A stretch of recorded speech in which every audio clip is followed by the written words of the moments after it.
Sa trabahong 'to, kapoy talaga, pagod. Pero, every time na nafi-feel natin yung bigat ng trabaho, we should go back to why we started this work in the first place. So, we go back to our why we started this mission.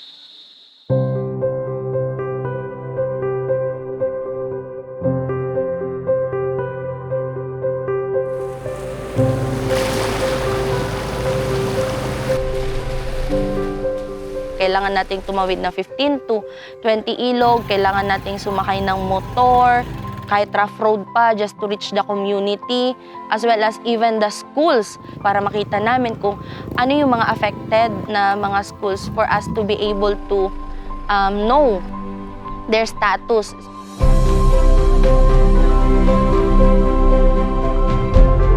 Kasi sa school, nandoon yung teachers nila, nandoon yung mga classmates nila, nandoon yung mga kaibigan nila. So it's a safe space for them.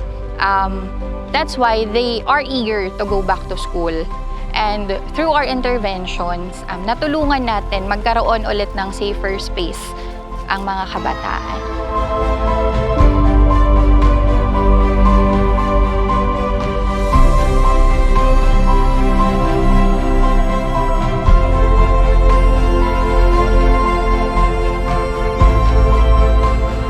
Ang humanitarian response, if delivered in a manner where it is responding to the life-saving need ng mga naapektuhan, ay talagang mag-create ng lasting change doon sa mga bata, kanilang pamilya at sa community.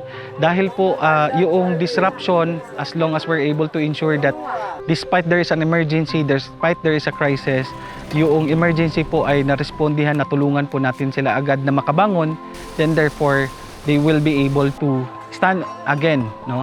Sila po ay babangon ulit.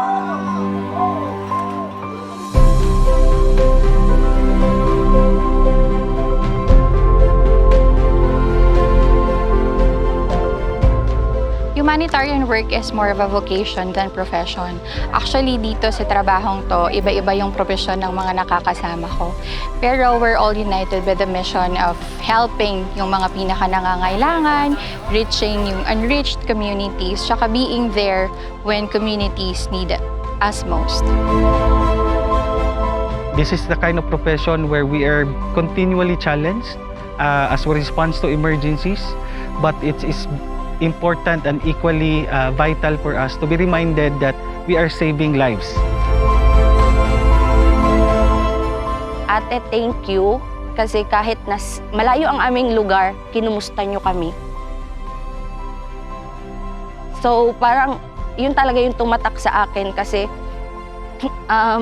sa simpleng kumusta, na-appreciate na ng kabataan.